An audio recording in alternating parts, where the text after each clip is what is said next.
Hello guys, welcome back to my channel. And now I am very blessed that I have a guest from Gold Coast, and he is a nutritionist and a naturopath. And he will show us tonight how to make Mulberry. Mulberry sauce. And this mulberry is from our garden or in our tree here in our property. So now he will be showing how to make mulberry jam. And also he likes cooking, so that's why I'm very happy that they are here with his family. His wife is my friend. She is Indonesian and she can speak Filipino. So, and she also looks Filipino. And French. And no, she can speak French. Yeah, that lady is my wife. Yes. Hello everyone. Well, we went for a walk in the garden today and we saw all these beautiful mulberries. And we said, what are we going to do with them? Well, I thought, let's make a jam.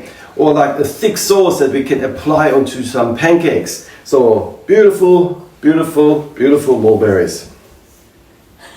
Kids like them as well. So, first thing that we need to do, obviously, is to wash them and to remove all these little stems. So, the kids were very busy with me cutting all these little stems off. So, they have been gently washed and cut. Now, we need to blend them up. So, an ordinary food processor will be quite fine. Just make sure that you keep the hands away and also that you close the lid properly because we don't want it to spill anywhere. We just apply them carefully into the container so we can blend them up.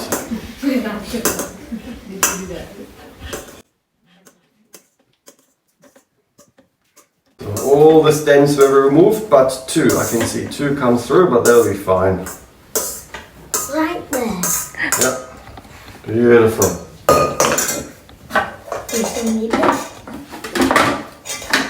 Put that away, thank you. Now it's going to be a little bit noisy. Hang on, that has to close properly. So we just have to blend that up.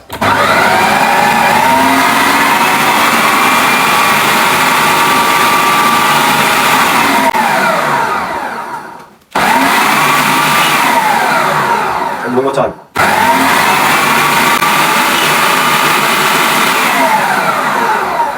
Always make sure that you have a lid on the food processor because mulberries do stain quite badly and we certainly don't want that to go into the ceiling.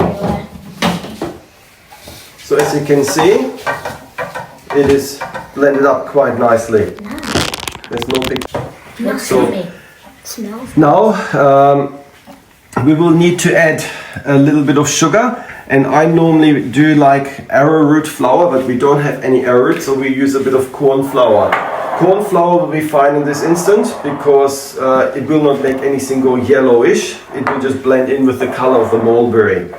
But I do like to have these ingredients added to the blender, so we make sure that there's no big lumps. Everything is quite nice and smooth. Depending on the sweetness level of the mulberries, that can depend on how old or young the tree is, whether there has been a lot of rain in the last few days. There may be sour sweet, so you may have to alter the level of sugar. And I normally like using xylitol. Xylitol is a natural sugar substitute, but today we're using brown sugar. So for a quantity like this, I would probably look at least 5 tablespoons of these corn starch. Yummy. It's gonna like nice.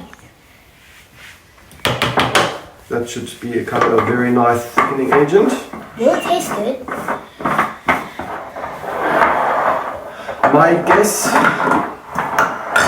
would be that we would need at least the same level of sugar. 1, 2, 3, 4, and 5. Yummy. We'll have plenty of guinea pigs to try whether that level of sweetness is sufficient or not. Guinea pig? Make.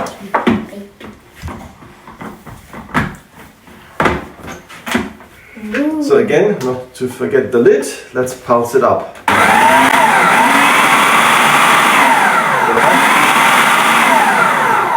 Again? Thank you, that'll be fine. Good. Now to taste it. So I was just going to say, can we have a guinea pig? Me. You're not looking like a guinea pig, you don't have a tail. Pigs don't have tails. Oh, they have a little Not stomach. tiny. Okay. Mmm. Oh, that's a good sign. Good, right? That's actually not bad. Still got a little bit of a touch of sourness, but it is sweet. Actually pretty good. That's pretty good. Yummy. That is pretty good. Yeah. So, we will need to activate the starch component, and that requires heat. So we're going to put this into a pot, and we're going to bring this to a boil for around about 15-20 minutes until it reaches the right thickness. Also, this is going to help to kill off all the germs. In the meantime, we will have to prepare the jars. The jars will have to be sterilized. Like, we're not going to have a pressure cooker or anything here today. So another way of sterilizing jars would be in the oven. So we're going to turn the oven to 200 degrees. That's hot. And then we're going to place the jars in there. And they will remain in there until this liquid has basically come to the right thickness. So they'll be in the oven for at least 15 to 20 minutes. Also, we are going to have to prepare the lids. The lids at the moment are cold. So the jars are going to be hot, the liquid is going to be hot, and also so these lids, to make them hot, we're going to place very hot water on there. I've also placed a drop of dishwashing liquid to help with the sterilization. The idea is, if everything is hot, we close it. By the time it cools, it will cause a vacuum. This will help to seal everything. It will become sterile, and you'll be able to store this for 6, 7, 8, 9 months for sure. It's the only thing is, once it's open, it will need to be stored in the fridge. That's all, because there's no preservatives. So let's get the cooking pot. Cooking pot. Cooking pot. And we add Everything. all this yummy liquid into the pot. But careful not to spill it. If you get this on your clothes, guess what will happen? Stain. No, Mommy will be angry.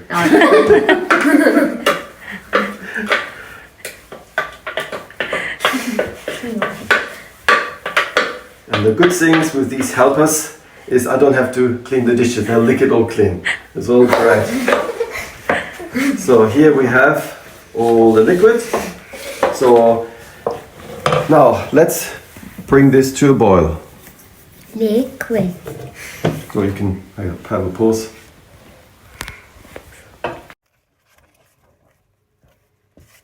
So we've been boiling this sauce now for 6-7 minutes, and you can see that the consistency is starting to change. It's becoming quite thick, and that is because of the action of the cornstarch.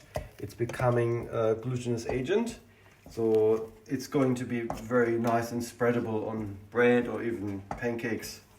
So we're almost there. We just need to boil off a little bit more moisture, and then it will be nice and thick.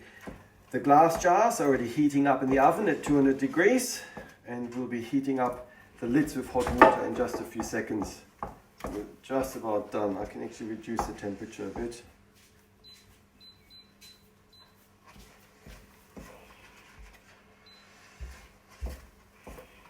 Just about done. This way there will be hardly any bacteria alive, so we'll be able to store it. It won't go off. That jam, beautiful.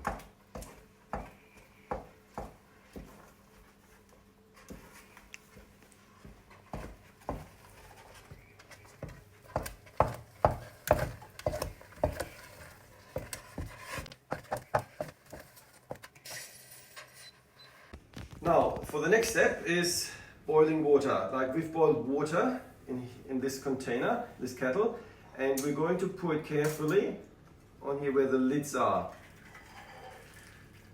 So make sure that the lids are all submerged, and remember there was 1 drop of natural detergent in there as well. So these lids will become warm, the metal will expand, and then it will make a perfect seal when we have the hot jars, the sterilized jars, which come out of the oven in just a moment. So that is ready. The jars are very hot, so we can't touch them. We have to be very, very careful. So now let's get the jam.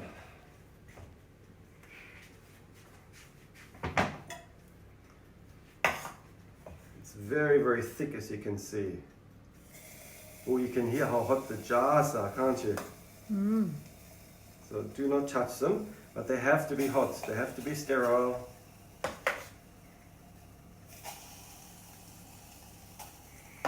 So everything is hot. The jam is hot, the jars are hot, the lids are hot. That way we make sure everything seals perfectly and we'll be able to keep it sealed for a long, long time. So normally we should fill up almost to the top. You need to leave a little bit of room. So again, you need thongs for the lids. Make sure that, hang on, it's a little bit dirty.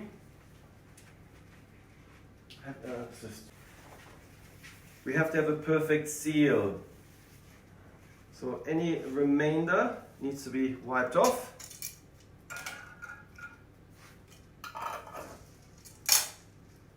Done. Now we leave that settle for overnight, and then in the morning you will have seen that this lid has become concave, like a vacuum will have formed. So at the moment it's nice and hot, so we just leave it to cool and enjoy the jam. So another little thing to say is maybe stick a little sticker on here, name it, whatever jam it is, and also put a date on it, because once you have 4 or 5 different varieties and they all may look a little bit similar, you may not differentiate strawberries via tomato jam. You know, like you need to know what it is. Or tomato sauce, so put the date on there and you will certainly be able to keep it for a year. So thank you for watching. Please like and subscribe and tell all your friends about it. And also, if you have a chance, look at my channel. We have a fitness channel for kids called Fight Club for Fun, Fight Club number 4 Fun, or my adult fitness channel, Fight Club, one word. And you'll get to learn what fitness is all about. Thank you for watching. Like and subscribe.